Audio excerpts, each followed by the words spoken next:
es un hecho que implica unas consecuencias, porque la primera responsabilidad que deben tener las autoridades es, primeramente, que esa institucionalidad educativa funcione en el marco de alinearse a lo que significa un proyecto país. Y eso no está ocurriendo en la UPEL. Y entonces, y el hecho mismo que juega la educación, pues, la revolución educativa tiene un orden prioritario para la fundamentación de una sociedad socialista. Y sobre todo quienes van a estar al frente de crear conocimiento a nivel de los niños. Entonces, allí hay en esencia una lucha política que, a mi modo de ver, se está iniciando.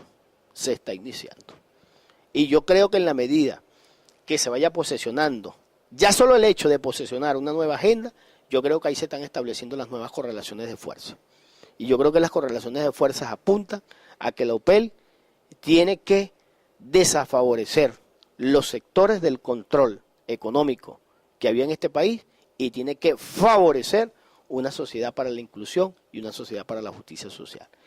Y en el caso de la UNEYES, bueno, yo soy unellista, yo soy egresado de esa casa de estudio, como sociólogo, como economista agrícola. Y si hay un sector que hay que reconocerle lo que es la lucha política y los cambios en esa institución, es el movimiento estudiantil. Y yo creo que lo que está ocurriendo en la UNEYES hoy son las políticas que el movimiento estudiantil desde el inicio de esa universidad reclamaba. Una universidad que ella misma existía en 4 estados, pero que Barinas tenía un peso muy fuerte administrativa, decidía que Barinas siempre había descolocado los niveles de participación de los otros estados. Yo creo que esta revolución ha hecho posible que cada estado sienta que es igual, que cada estado sienta que hay una responsabilidad con sus habitantes en su contexto de geopolítica y de la construcción de una nueva institucionalidad orgánica como Estado. Entonces, ¿qué es lo que está ocurriendo en la UNEYES? Bueno, lo que tenía que ocurrir, pues.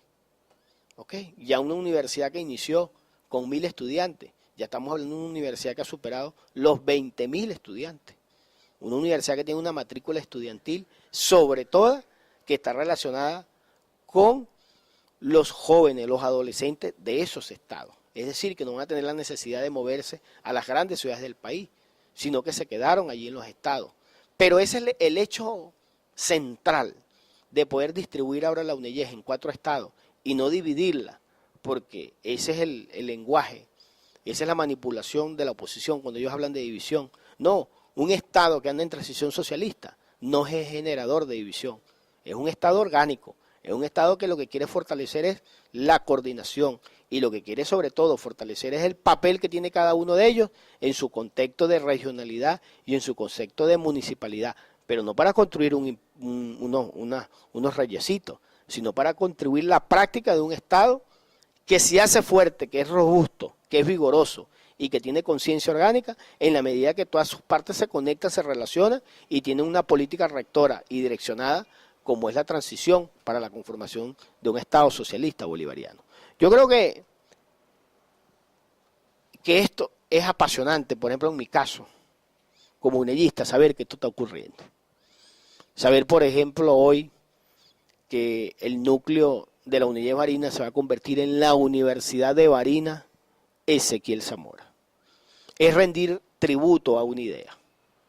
Rendir tributo a una idea de un hombre que fue, a mi modo de ver, en el siglo XIX, fue quien logró sostener lo que significaba lo social como un hecho fundamental para la realización de una revolución. Es decir, lo que quedó pendiente de los procesos de independencia a comienzos de siglo, por allá en 1810, eso que había quedado pendiente, cómo había que valorarlo ahora, pues. Cómo después ese proceso político de independencia política, entre comillas, cómo la independencia solo existe en la medida que incluye a la mayoría. O sea, un país no puede tener independencia si está sostenida por grupos, por cúpula. Y en eso Ezequiel Zamora fundamentó lo que era la concepción federal del Estado, pero no para dispersarlo, sino para fortalecerlo como una gran república. Y entonces, bueno, Barinas hoy está visualizándose ya como la Universidad de Barinas. Ezequiel Zamora. En el caso del Estado Portuguesa, pues, la Universidad de Portuguesa, Pedro Pérez Delgado Maizanta. En el caso de Apure, la Universidad de Apure, Cornelio Muñoz. Y en el caso de Cogede, la Universidad de Cogede, de los pueblos del sur, Fernando Figueredo. Ya cuando uno incluso menciona a Fernando Figueredo, cuando uno menciona a Cornelio Muñoz, ¿quién es Cornelio Muñoz? ¿Ah? Uno de los hombres que formó parte del Ejército Libertador, de los llaneros, de los valientes lanceros, ¿verdad? Un hombre que siempre no solamente tuvo la audacia para luchar políticamente a través de la fuerza, pues, como se establecían las batallas en los procesos de independencia, sino su visión, ¿verdad?, de alcanzar ese principio fundamental de una sociedad que era ser libre e independiente, o sea, luchar por la libertad, luchar por tener una patria, pues. ¿Y quién más que Cornelio Muñoz? Un hombre que viene de los llanos, un hombre que representa esa cultura, que representa una forma de hablar, un castellano pero que tiene un dialecto propio, una forma milenaria de producción de alimentos, consustanciarse con una dinámica hombre-naturaleza, mujer-naturaleza, desde la perspectiva del llanero. Es decir, allí hay toda una actuación antropológica y cultural, lo que significa ahora que Apure, en el caso de Cogede, Fernando Figueredo, el coronel de la Gran Colombia, el coronel que siempre visualizó la diferencia con el traidor país, el coronel que sabía que la dimensión de Bolívar era la dimensión que fortalecía el Estado de la independencia y de la patria, que era mantener la unión de la Gran Colombia. Y en el caso de Portuguesa, Pedro Pérez Delgado Maizanta, uno de los últimos hombres a caballo, como lo dice ese gran médico, historiador, que Dios lo tenga en la gloria, como es el doctor José León Tapia, hablaba de un hombre que reservó para su vida la lucha por la libertad. Todo lo que significó la lucha contra la dictadura de Juan Vicente Gómez. Es decir, los que batalló a comienzos del siglo XX porque esta patria fuera libre y soberana.